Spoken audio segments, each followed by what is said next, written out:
Vamos abrir as nossas Bíblias no livro do profeta Jeremias.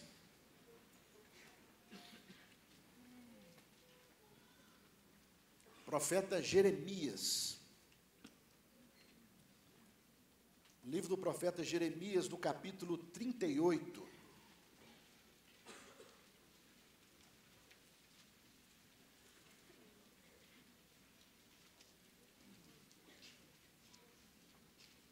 No ano passado eu fui participar de uma conferência. Eu e um pastor ministramos, esse pastor Samuel, da comunidade cristã de Araçatuba, uma igreja maravilhosa. Ele ministrou uma palavra no meu coração, eu recebi aquela palavra, eu quero compartilhar com vocês, porque faz parte de um tempo que nós vivemos como Central, faz parte de um tempo onde nós estamos há poucos dias de celebrar as nossas células. Pastor Larry Stockstill, pastor Mike Ware, dois super pastores, e eu creio que eles trarão algo da parte de Deus para nós. Jeremias capítulo 38, no verso 6, diz assim: Então agarraram Jeremias e o lançaram na cisterna de Malquias, filho do rei, posto que se situava no pátio da guarda. E desceram Jeremias com cordas, entretanto na cisterna não havia água, apenas barro, e Jeremias atolou na lama. Contudo, Ebed-Meleque, o etíope, eunuque oficial do palácio real, ficou sabendo que haviam atirado Jeremias na cisterna. Enquanto o rei estava à porta de Benjamim, Ebed-Meleque saiu do palácio e foi rogar ao rei, dizendo: Ó rei, meu senhor, esses homens cometeram mal em tudo que fizeram contra o profeta Jeremias. Eis que eles o lançaram no fundo de uma cisterna para que morra de fome, pois já não há mais pão na cidade. Então o rei ordenou a Ebed-Meleque, o etíope: leva contigo 3 homens sob o teu comando e retira o profeta Jeremias de dentro da cisterna antes que ele não suporte e venha a perecer. Então Ebed-Meleque levou em sua casa a companhia os homens que estavam sob as suas ordens e dirigiu-se à sala que fica debaixo da tesouraria do palácio. Tomou alguns trapos e roupas velhas e os desceu com cordas até Jeremias da cisterna. Ebed-Meleque, o etíope, então orientou Jeremias, dizendo: coloque esses trapos e roupas velhas debaixo dos braços, para servirem como almofada para as cordas. Então Jeremias fez exatamente o que lhe foi pedido.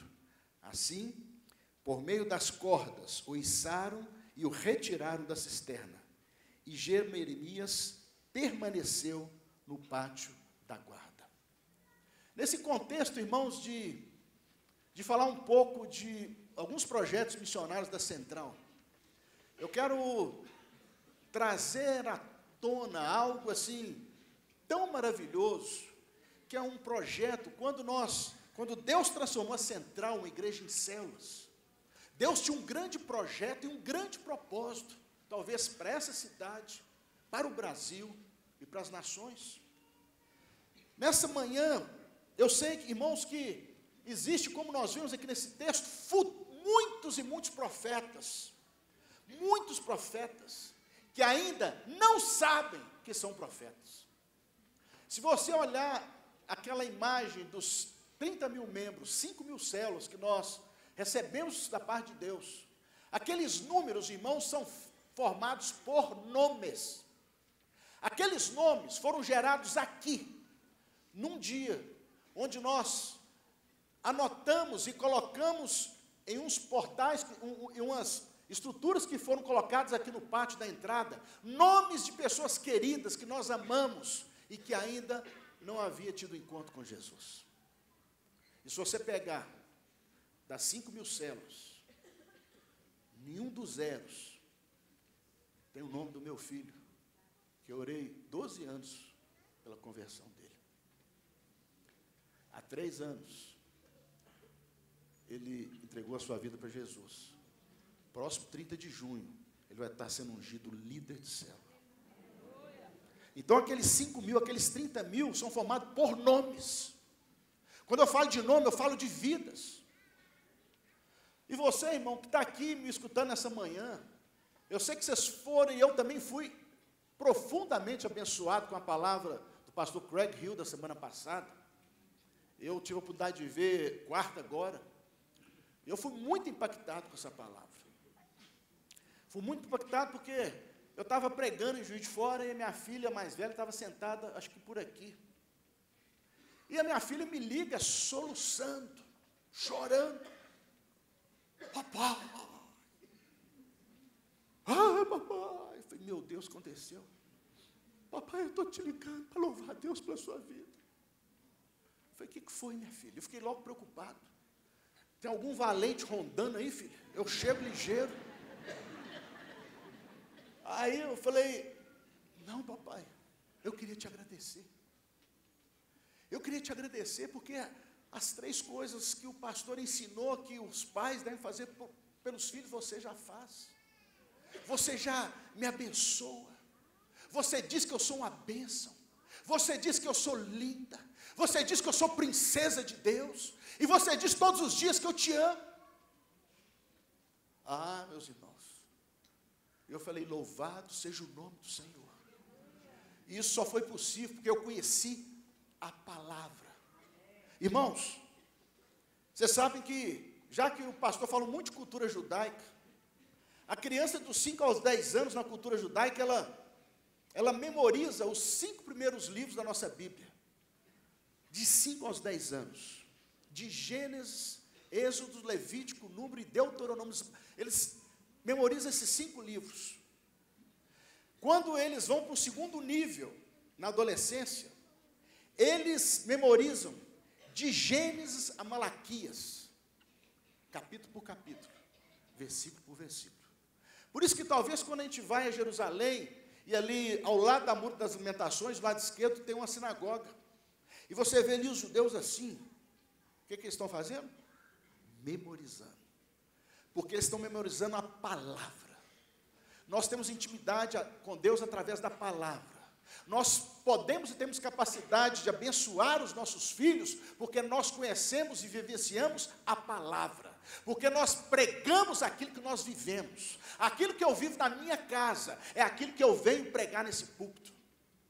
Eu jamais poderia pregar nesse púlpito algo que eu não viva na minha vida. Por isso eu amo essa igreja.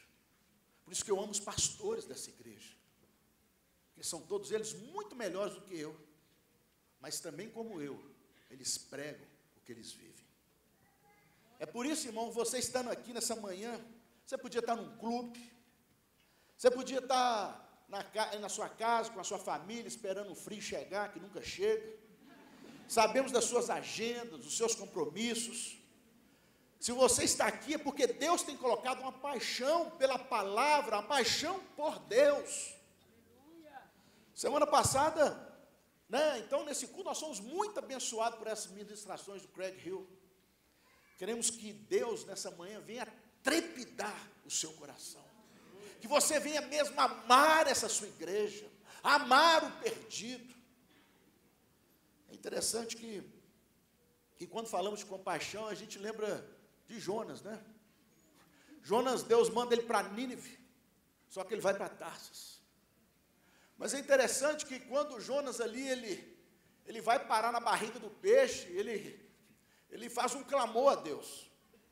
E Deus fala para Jonas, Nínive era cidade muito importante diante de Deus. Ele sabia que Deus mostra para ele da importância daquela cidade. E aquela cidade era feita de inimigos de Israel. Irmãos, nós pregamos o Evangelho para aquelas pessoas que não têm o Evangelho. Nós pregamos para aquelas pessoas que não têm Jesus. Nós pregamos para aquelas pessoas que não obedecem, não vivenciam a palavra. E Jonas, ele foi tomado pelo Senhor e foi até aquela cidade de Nínive. Imagino pegar o pastor Paulo Botrel, ou o pastor Rodrigo, e colocar na principal avenida de Teherã, no Irã, e ele vai dizer assim, só Jesus salva. Mohammed não salva. Você acha que eles duram quanto tempo? Era essa a sensação de Jonas. Essa é a sensação, irmão, que nós devemos ter pelo perdido. O perdido, eu digo que são profetas que não sabem ainda que são profetas e que precisam de alguém que vá resgatá-los. Nossas cidades, Belo Horizonte, Porto Príncipe, Anagé, são muito importantes para Deus. Há uma geração de homens, mulheres e crianças que Deus deseja usar num projeto de resgate. E eu sei, irmãos, que é um momento difícil. E a pergunta que eu faço, há aqui nessa manhã profetas que querem ser profundamente usados por Deus? Amém? Essa turma que não falou amém, levantou a mão, não é um profeta de Deus? Os profetas de Deus que querem ser poderosamente usados por Deus, falam amém, dá um glória a Deus e levanta a sua mão. Aleluia. Isso é igreja viva. Vocês estão aqui. Mas, queridos, eu lamento dizer que nem todos estão aqui. Eu lamento dizer, irmão, que ainda tem aquela pessoa que você está orando pela conversão dela. Ela não sabe que ainda será um profeta. Você vai ganhar muitas vidas. Você vai levar a palavra de Deus. Mas hoje, nesse dia, existem muitos profetas que estão no fundo do poço, atolados na lama. Irmãos, vida sem Deus é vida na lama. Vida sem Jesus é morte eterna. Vida sem Jesus significa vida eterna sem Jesus, vida eterna sem Deus, inferno, isso é inferno. O verso 6. A gente vê que pegaram Jeremias, jogaram na cisterna de Malquias. Irmãos, se a gente olha assim, nós começamos agora a fazer os cultos no Alphaville. Nós temos no dia 2 de dezembro passado o maior batismo dessa história da igreja, 450 pessoas. E quando eu estava lá organizando, a gente estava lá vendo lugar para pôr as piscinas, Deus me deu uma palavra. Deus falou, filho, estou dando essa terra para vocês por herança.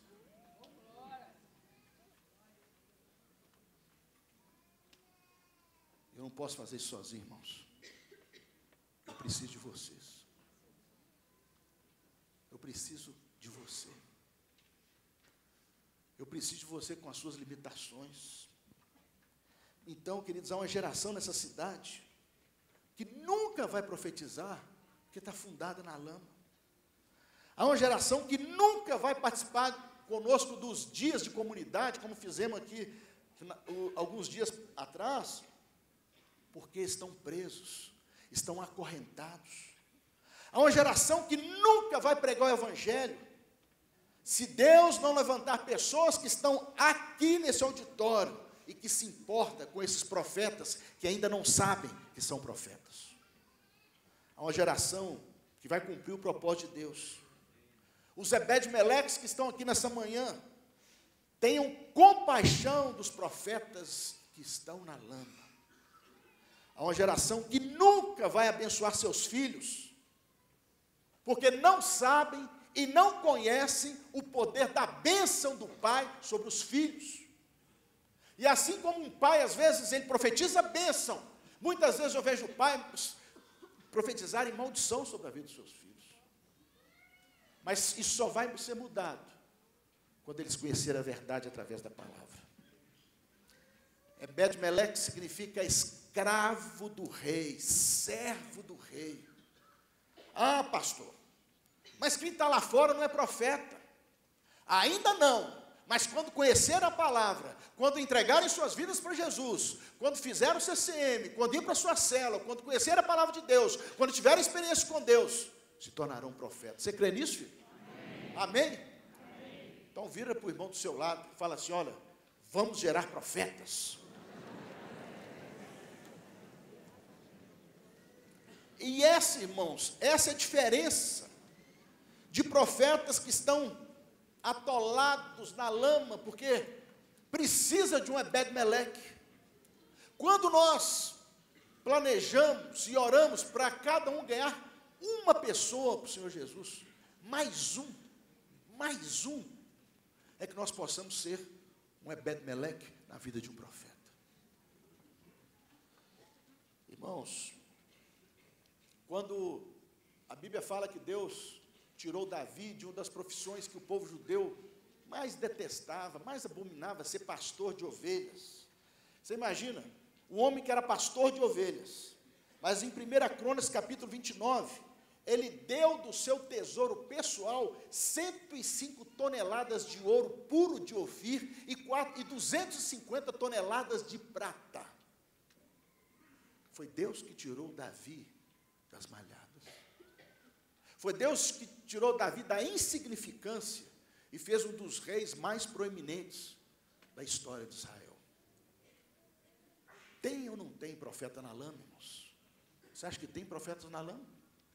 A maioria dos profetas que vão revolucionar essa cidade, que vão mudar essa nação, ainda não sabem que são profetas. Para os discípulos, a multidão, os discípulos de Jesus, a multidão era às vezes até um incômodo. Jesus, às vezes cansado, eu me lembro ali quando ele atravessa o lago de Genezaré, a Bíblia fala que Jesus então desce e olha para aquela multidão que já o esperava, e a Bíblia fala que Jesus teve compaixão delas. Irmãos, tenha compaixão daquele que está na lama. Tenha compaixão daquele que está no fundo da cisterna. E eu quero trazer algumas reflexões para nós nessa manhã, irmãos. Reflexões para você sair aqui por essas portas. Quando você pensar num trabalho missionário, lembre-se que o Espírito Santo, como diz lá em Atos 8, o Espírito Santo de Deus, ele vem para que nós possamos ser testemunhas do Senhor em Jerusalém, na Judéia, na Samaria e até os confins da terra. Às vezes eu ouço as pessoas falam, pastor, mas por que vocês estão no Haiti? Tem tanta miséria aqui no Brasil. Eu falei, irmãos, nós temos muitas ações aqui no Brasil. Temos muitas ações em Belo Horizonte. Nós somos os maiores colaboradores da cidade de refúgio. Olha o nosso trabalho em Anagel, nós temos 1000 crianças adotadas. Nós vamos agora para o Piauí, nós vamos para o Haiti, nós vamos para a África. Aonde o Senhor Jesus nos der uma direção, nós vamos colocar a planta dos nossos pés e vamos resgatar os profetas da lama. Mas eu queria, a primeira reflexão, irmãos, não pode haver comodismo. Aqui no verso 7, olha o que diz. Contudo, Ebed-Meleque, o etíope, eunuco oficial do palácio real, ficou sabendo que haviam tirado Jeremias da cisterna, enquanto o rei estava à porta de Benjamim. Ele estava na porta, à presença do rei. Irmãos, estar na presença do rei é muito bom. A igreja, por muitos séculos, ela ficou restrita às suas 4 paredes. As pessoas, milhões, indo para o inferno. E ela falou, não, nós estamos salvos. Para que pregar o evangelho? Segundo o Instituto Moody, mais de 80% dos cristãos na face da terra nunca levaram um Cristo, uma pessoa a ser discípulo de Jesus. Nunca levaram uma pessoa a Cristo. Nunca foram um Ebed-Meleque na vida de um profeta que não sabe que é profeta. A primeira consideração, não pode haver comodismo. Não existe local melhor, obviamente, do que a casa do rei. É aqui, irmãos. Nós temos adoração, louvor, palavra, comunhão. Nas nossas celas, nós oramos uns pelos outros. Temos suprimento, temos segurança, temos proteção. Temos a central da criança. A criança está sendo ministrada agora. Nós somos 300 pessoas que servem na central da criança. Existe um risco, irmão, da gente ficar muito confortável e ficarmos acomodados. Então, não pode haver comodismo. Algo foi gerado no coração de Ebed-Meleque. Algo, irmão, está sendo gerado no seu coração aqui nesta manhã, para você abrir sua casa para uma célula. Eu e a Astrid fomos almoçar com uma irmã essa semana. Nós fomos num lugar, encontramos com essa irmã, e ela estava saindo para almoçar. Mas a Astrid chegamos, começamos a conversar, uma irmã muito querida, faz parte de uma célula da nossa rede. E fomos lá para comer daquilo, e lá no meio da conversa ela fala assim, pastor, o senhor sabe por que eu não lidero uma célula? Eu falei, não, irmão, não tem a mínima ideia. Uma mulher maravilhosa como você podia estar levando milhares a Jesus. Pastor, é porque eu não sei preencher a presença da célula no computador. Eu não sei fazer aquele negócio. Eu falei, irmã, então eu vou te ungir líder agora dia 30 de junho. E eu vou preencher a presença da sua célula o resto da sua vida. Ou até quando o Senhor Jesus me chamar. Se essa é a sua dificuldade, para tirar profetas da lama, eu quero estar ao seu lado, filho. Gente, é porque ela falou, pastor, eu não sou muito sinal de computador, celular, iPad, esse negócio. Eu falei, eu preencho para você, filho. Ou seja, se é isso que te impede, eu preencho para você, você não precisa, eu preencho para você todos os dias. Então, nós estamos falando de sairmos do comodismo. Ou seja, quando Ebed-Meleque soube que havia profeta na lama, ele saiu da presença do rei e foi em seu resgate. Sair da presença do rei, irmãos, é chamar aquele vizinho abençoado, que não deixa você dormir de noite, que o cachorro dele late a manhã toda.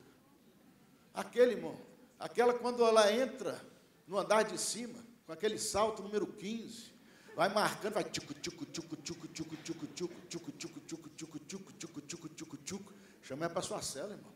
Dá uma sapatilha para ela. Resgata ela da lama, irmão. Algo foi gerado no coração. Nós temos, irmãos, que estar sensíveis aos gritos que estão sendo gerados nas cisternas, de pessoas que estão perdidas, pessoas perdidas nas drogas, casamentos sendo despedaçados, lares despedaçados, pessoas se voltando para as coisas que não agradam ao Senhor, porque não conhece a palavra e não tem um Ebed-Meleque. E para isso, precisamos sair da nossa posição de conforto.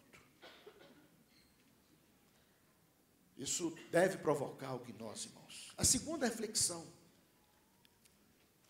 tem que ser lugar de oração, intercessão e ação.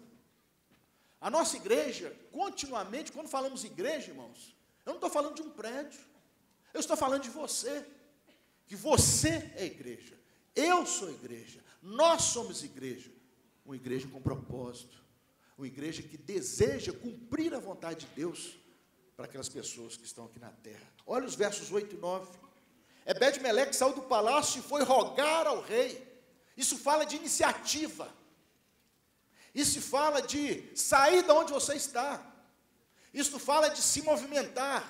Isso fala de atitude. O rei, meu senhor, esses homens cometeram mal em tudo que fizeram contra o profeta Jeremias. Eis que eles os lançaram no fundo de uma cisterna para que morra de fome, pois já não há mais pão na cidade. Irmãos, quantas pessoas estão sofrendo, estão precisando da nossa intercessão, estão precisando da nossa oração. Igual eu falei para vocês, às vezes a gente vê, né, o marido converte, a esposa não converte. Ou o contrário, a esposa converte, o marido não converte. E aí eu acompanho as lutas das irmãs, anos de oração pela conversão dos seus maridos, anos de oração das irmãs, oração pelos seus filhos. Mas deixa eu te falar, irmãos, eles precisam dessa intercessão, eles precisam dessa atitude, eles precisam ser chamados, serem levantados diante de Deus, mediante a sua oração e a sua intercessão. Se forem 2 anos, ou 12 anos, ou 20 anos, interceda por aquelas pessoas que você ama. Ore por aquelas pessoas que você deseja alcançar. Ore por aquelas pessoas que você deseja convidar para o seu dia do amigo. Como nós tivemos no nosso último céu, um testemunho tremendo de um dos nossos líderes, que ele falou assim, ele é um líder que multiplicou a nossa célula há uns 40 dias, mais ou menos, e a célula dele, já no último dia do amigo, já tinha mais de 30 pessoas. Eu falei, irmão, compartilha conosco, o que você fez? Ah, pastor, eu escolhi os mais difíceis. Ô irmão, é o mais difícil. É aquele síndico que fica de olho virado para você, porque por causa da sua célula, que às vezes faz muito barulho. É aquele vizinho que fica de olho em você, porque você tocou o louvor muito alto nessa manhã. Ou, igual o pastor Luiz de Jesus, deu uns pulos lá e deu uns gritos lá. Aí o vizinho de baixo ouviu e fica olhando torto para o Luiz de Jesus, por causa da célula. Mas é preciso ser resgatado, é preciso dessa sua intercessão, dessa sua ação. Nós temos que chegar diante do Pai, diante do Rei, e falar: Deus, tem profeta na lama. Deus, tem profetas que estão morrendo na lama. E a vontade do Senhor, a palavra diz, é que todos tenham pleno conhecimento da verdade. Que saibam que só há um mediador entre Deus e os homens, Cristo Jesus os homens. Se você crê nisso, filho, dá um glória a Deus.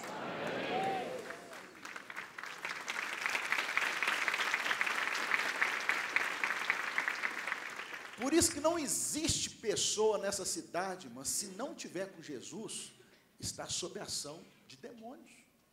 Jesus falou: quem comigo não ajunta, espalha. Ou é comigo, ou é contra mim. Não existe coluna do meio. Não existe em cima do muro no mundo espiritual, irmãos. Ou a pessoa é salva, não tem ninguém meio salvo. Não tem ninguém meio crente. Ou a pessoa ou é crente, ou não é crente. Às vezes até parece, mas não é. Às vezes fala igual. Às vezes usa até uns versos, mas não é. Por isso, irmãos, é urgente a sua intercessão, é urgente a sua oração, é urgente a sua pregação. Outra reflexão: cumprir o propósito de Deus é uma ordem à igreja. Olha comigo o verso 10. Então o rei ordenou a Ebed-Meleque, o etíope: leva contigo 3 homens sob teu comando e retira o profeta Jeremias de dentro da cisterna antes que ele não suporte e venha a perecer.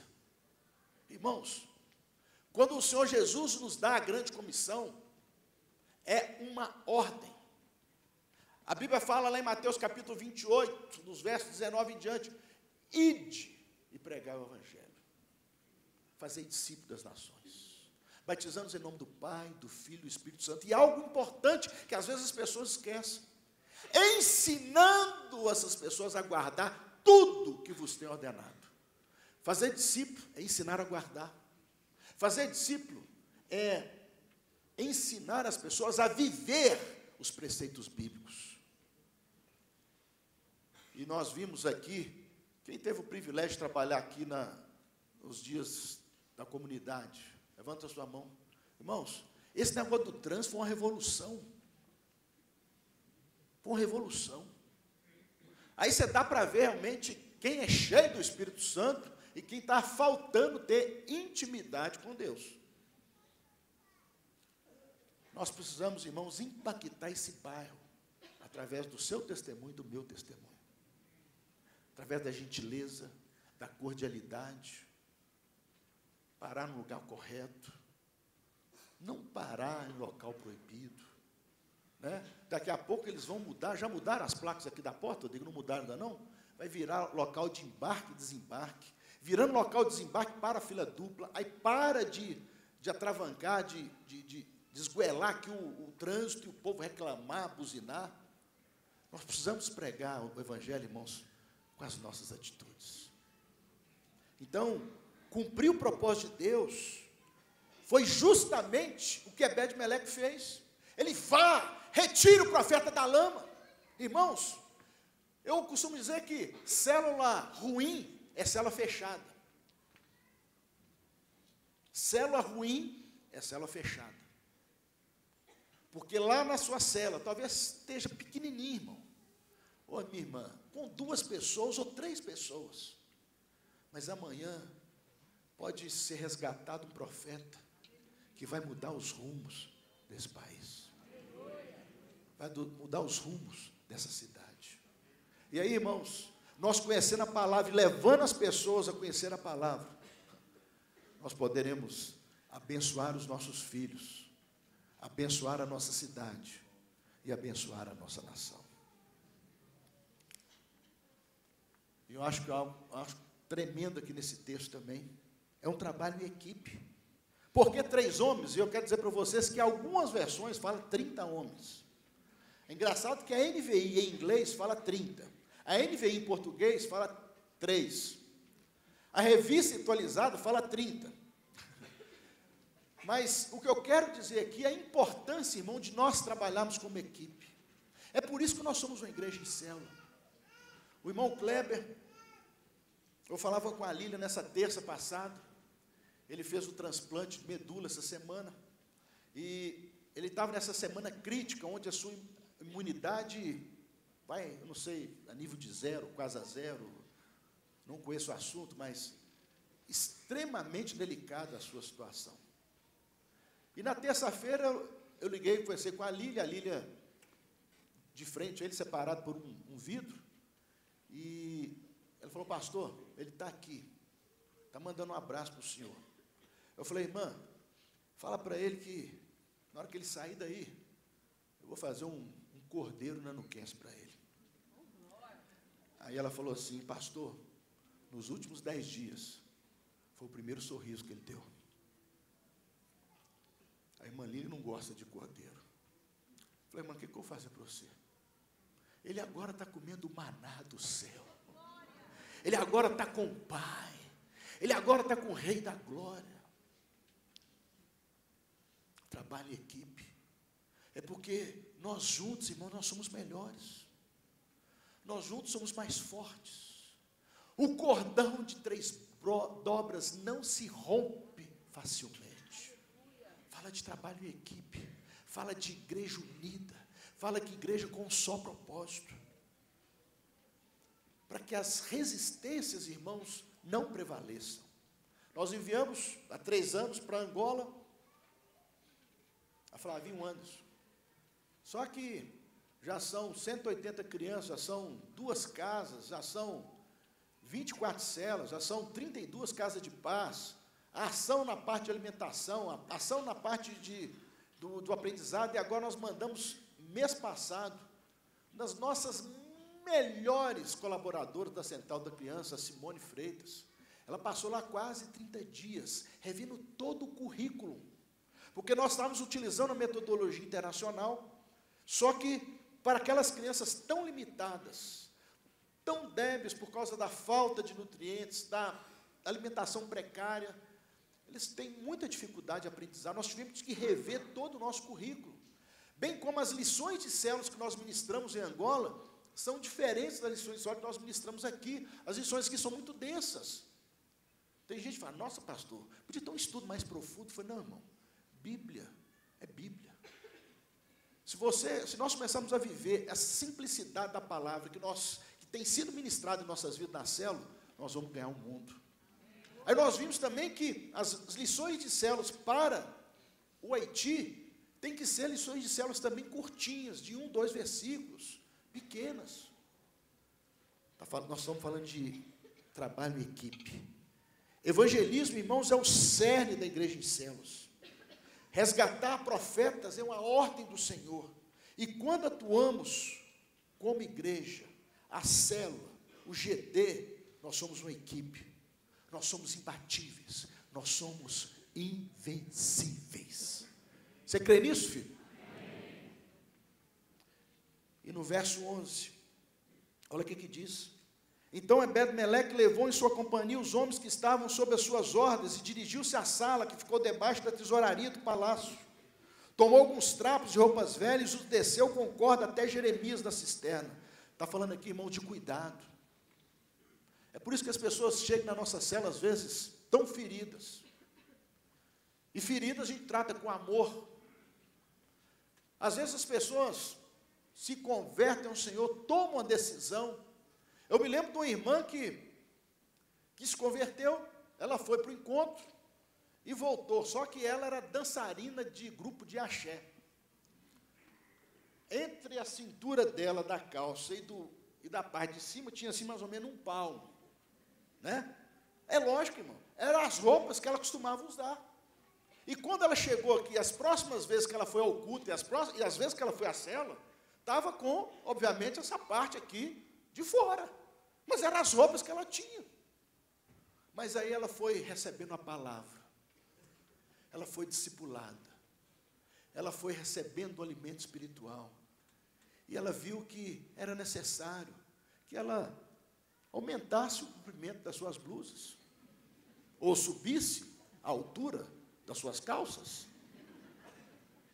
E às vezes, quantas vezes eu já vi a Astrid falando, irmã, saia, tem que ser no máximo 3 dedos acima do joelho, irmão. Até 3 dedos. Passou 3 dedos, 4 dedos fica curta. Aí a irmã não pode cruzar a perna com a saia curta, tem que pôr a perna juntinha e virar o pezinho. Eu vi a irmã, a Astrid falando para a irmã ontem no casamento que nós fizemos.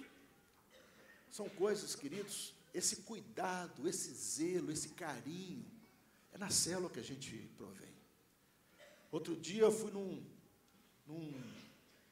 velório de uma irmã, a mãe dela tinha falecido, cheguei lá às 6h15 da manhã, a célula já tinha ido lá, a célula tinha providenciado todas as coisas, já tinha um lanchezinho. Isso, queridos, é o cuidado que nós vemos aqui nesse verso 11. Quem está na lama está ferido. Quantas desculpas as pessoas dão para não resgatar um profeta da lama? Aquele seu parente, irmão, que às vezes fala mal de você, que você virou crente, que você leva dia para pastor, todo dia é igreja, aí tem GD, aí tem céu, aí tem não sei o que, tudo é igreja. Mas na verdade, são pessoas pedindo socorro.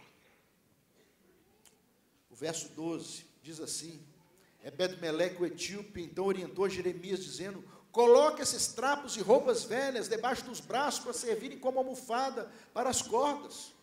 Então Jeremias fez exatamente o que lhe foi pedido. Irmãos, você imagina se passa o laço no profeta Jeremias, pega um braço e um pescoço, mata o profeta. Quantas pessoas chegam às nossas células que precisam desse cuidado, precisam desse tempo, precisam desse carinho, precisam de ataduras, precisam de orientações. Por isso, irmãos, que a sua célula é uma bênção, a sua célula é maravilhosa. Talvez ela não multiplicou ano passado. Ore a Deus, consagre-se, busque mais, convide mais, chame mais, porque tem muitos profetas no fundo do poço, atolados na lama, aguardando serem chamados por você. A igreja, finalmente, a igreja é um agente da prática do amor. Olha comigo o verso 13. Assim, por meio das cordas, o içaram e o retiraram da cisterna. E Jeremias permaneceu no pátio da guarda. A nossa célula é o ato da guarda, irmão. Com vida na vida, nossa célula, é que nós tiramos as pessoas da lama, é que nós tiramos as pessoas da cisterna. Por isso eu queria, nesse momento, fazer um apelo a você.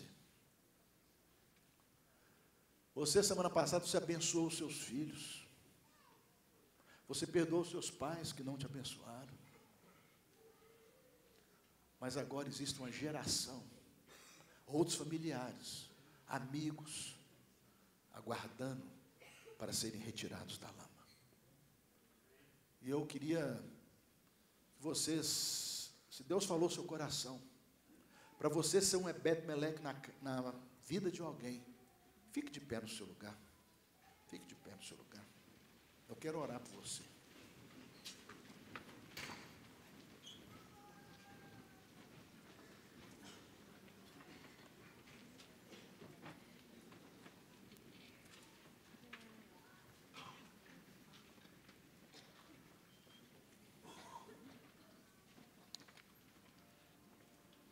Mas antes que eu ore, eu quero que você feche seus olhos.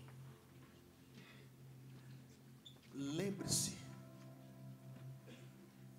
de uma pessoa que você ama, que não conhece o Senhor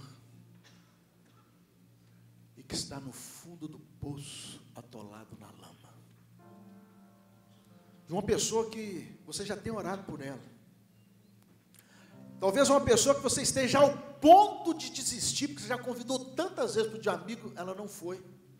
Convidou tantas vezes para a célula, para vir aqui no culto a Deus, nesse culto de celebração, e ela não foi. Faça oração por ela, oração curta. Apresente ela diante do Senhor. Abra sua boca.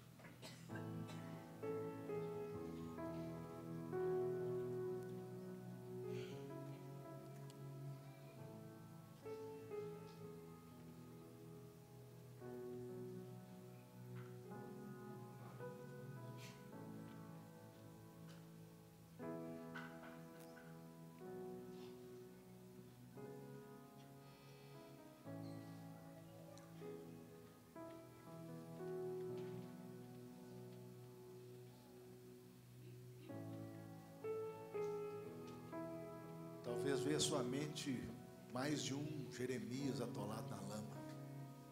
Apresente ao Senhor. Talvez sejam os seus filhos,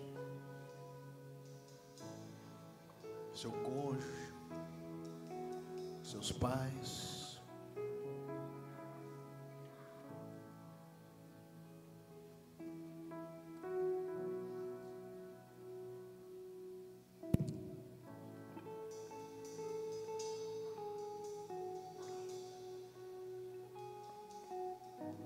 Essa semana, você vai fazer, talvez uma visita, ou dar um telefonema. Talvez aquele que subiu da sua cela nunca mais apareceu.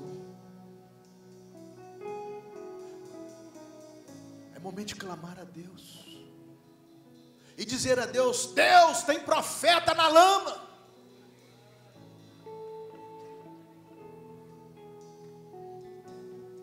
Deus, fizeram mal perante o Senhor.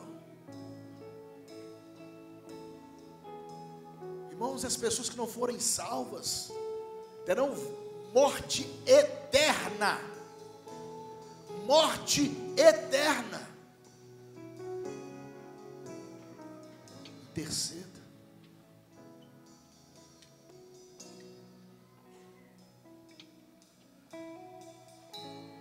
Pai, nós te louvamos nessa manhã.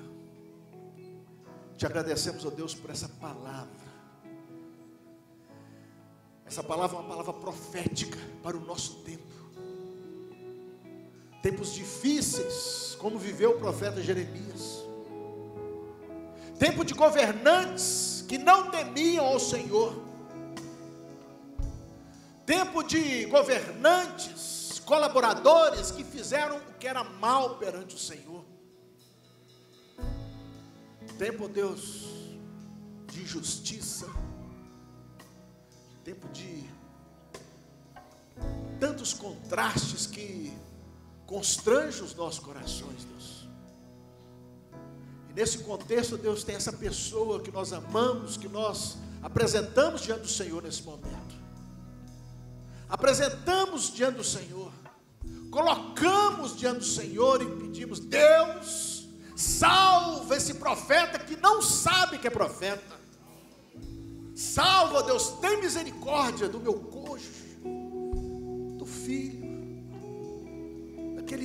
do pai, da mãe, do amigo, do vizinho, do colega de escola, de trabalho, do chefe, do empregado. Deus, se nós não tivermos o privilégio de sermos Ebed-Meleques na vida dessas pessoas, elas morrerão na lama. Por isso, Deus, olha para nós aqui nessa manhã, Deus. Olha para nós.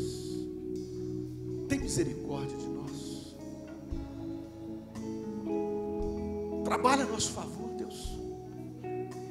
Deus, dá-nos o privilégio, Deus, de pregar e anunciar o Evangelho para aquela pessoa tão difícil.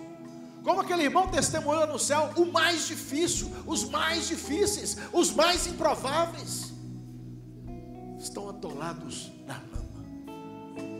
Por isso, Deus, recebe cada um desses nomes colocados diante do Senhor. Essas pessoas estão aqui de pé na congregação, estão diante do sacerdote, mas principalmente estão diante do Senhor, o Deus Todo-Poderoso, o Deus que nos ama, o Deus que nos amou primeiro, um Deus que antes da fundação do mundo já nos conhecia pelo nome. Por isso, ó Deus, tem compaixão dos profetas que não sabem que são profetas e que estão atolados na lama. Por isso, ó Deus, recebe cada um desses nomes em adoração e louvor. Trata-os, ó Deus, não conforme os pecados, mas conforme a sua infinita graça e misericórdia. Por isso, ó Deus, cada um deles, que nenhum deles se perca. E eu peço, ó Deus, por esses que estão de pé, ó Deus, que todo espírito de comodidade, de religiosidade, ó Deus, tudo aquilo que vem prendendo, que vem segurando, que vem impedindo que esses irmãos rompam no seu ministério, rompam no seu crescimento espiritual, rompam na sua liderança, rompam, ó Deus, tira todo constrangimento, ó Deus, dá ousadia, dá intrepidez, para poderem gritarem diante do rei, e dizer: Deus, tem misericórdia, porque tem profeta na lama. Tem misericórdia, Deus, daquele nosso querido, da nossa querida que ainda não conhece o Senhor. Então, Deus, tira da comodidade, faz desses irmãos verdadeiros intercessores, mas que possam anunciar, pregar o evangelho, e se necessário, usem palavras, mas preguem o evangelho com as suas atitudes, com seus exemplos, com seus testemunhos e com as suas escolhas. Por isso, ó Deus, dá estratégia para esses irmãos, dá a oportunidade para esses irmãos, para eles serem Ebed-Meleques na vida de profetas perdidos nessa cidade. É a nossa oração em nome de Jesus. Amém? Amém? Glorifica a Deus.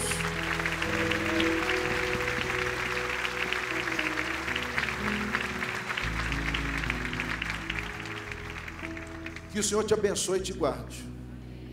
Que o Senhor faça resplandecer o seu rosto sobre ti, tenha misericórdia de ti, incline sobre ti a face e te dê a paz.